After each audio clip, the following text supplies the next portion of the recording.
हरि ओम। ओम नमः शिवाय। हमारे शास्त्रों में मृत्तिका आदि से निर्मित देव प्रतिमाओं के पूजन का वर्णन आता है। पार्थिव प्रतिमा का पूजन, और इसी के विषय में शिव महापुराण में भी 16वें अध्याय में विद्वेश्वर संहिता में, शिव महापुराण के विद्वेश्वर संहिता में 16वें अध्याय में वर्णन आता है। इसमें कहते हैं कि पार्थिव प्रतिमा का पूजन सदा संपूर्ण मनोरथों को देने वाला है तथा दुख का तत्काल निवारण करने वाला है। यह पूजा अकाल मृत्यु को हरने वाली तथा काल और मृत्यु का भी नाश करने वाली है। यह शीघ्र ही स्त्री पुत्र धन धान्य को प्रदान करने वाली है। इसलिए पृथ्वी आदि की बनी हुई देव प्रतिमाओं की पूजा इस भूतल पर अभीष्टदायक मानी गई है, और निश्चय ही इसमें पुरुषों का और स्त्रियों का भी अधिकार है। तो कैसे मूर्ति बनानी है? तो कहते हैं कि नदी, पोखरे अथवा कुएं में प्रवेश करके पानी के भीतर से मिट्टी ले आए। मैं नहीं कह रहा हूं कि ऐसा करना चाहिए, पर यह विधि है जो शिव पुराण में बताई जा रही है।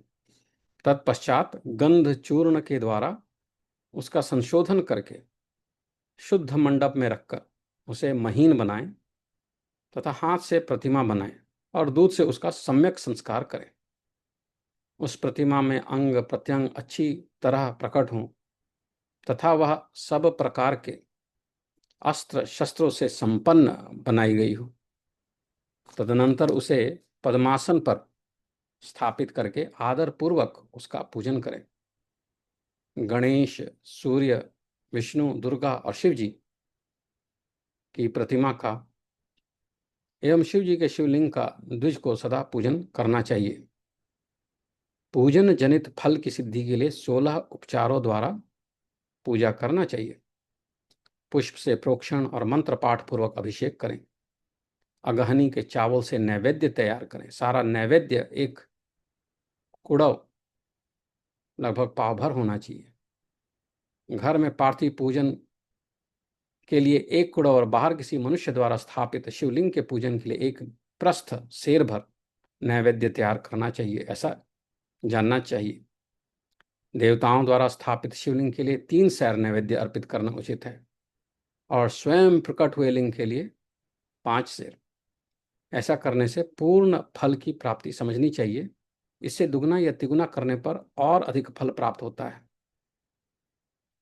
फिर आगे बताते हैं 16वें 17वें श्लोक में कि देवता का अभिषेक करने से आत्मशुद्धि होती है, गंध से पुण्य की प्राप्ति होती है, नैवेद्य अर्पण करने से आयु बढ़ती है और तृप्ति होती है, धूप निवेदन करने से धन की प्राप्ति होती है, दीप दिखाने से ज्ञान का उदय होता है, और तांबूल समर्पण करने से भोग की उपलब्धि होती है।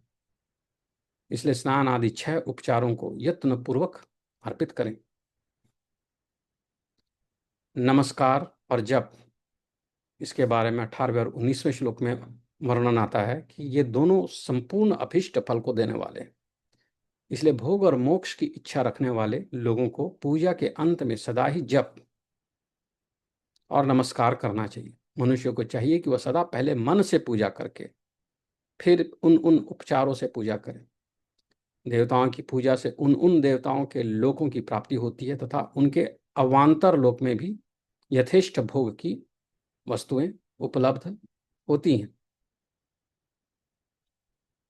फिर बताते हैं फलों का वर्णन। तो देव पूजा से प्राप्त होने वाले विशेष फलों का वर्णन। विघ्नराज गणेश की पूजा से भूलोक में उत्तम अभीष्ट वस्तु की प्राप्ति होती है। शुक्रवार को श्रावण और भाद्रपद मासों की शुक्ल पक्ष की चतुर्थी और पौष मास में शतभिषा नक्षत्र के आने पर विधि पूर्वक गणेश जी की पूजा करनी चाहिए। 100 या सहस्र दिनों में 100 या सहस्र बार पूजा करें। देवता और अग्नि में श्रद्धा रखते हुए किया जाने वाला उनका नित्य पूजन मनुष्यों को पुत्र एवं अभिष्ट वस्तु प्रदान करता है। इस प्रकार फिर बताते हैं कि 29वें श्लोक में कि वेदों में पूजा शब्द के अर्थ की इस प्रकार योजना कही गई है। पूर्जायते अनेन इति पूजा। पूर्जायते अनेन इति पूजा, यह पूजा शब्द की व्युत्पत्ति है। पूह का अर्थ है भोग, पूह का अर्थ है भोग और फल की सिद्धि। वह जिस कर्म से संपन्न होती है उसका नाम है पूजा, और वह जिस कर्म से संपन्न होती है, भोग और फल की सिद्धि, जो कार्य करने से जिस कर्म से संपन्न होती है उसी का नाम पूजा है। मनोवांछित वस्तु तथा ज्ञान, यही अभिष्ट वस्तुएं हैं। सकाम भाव वाले को अभिष्ट भोग अपेक्षित होता है और निष्काम भाव वाले को अर्थ, पारमार्थिक ज्ञान।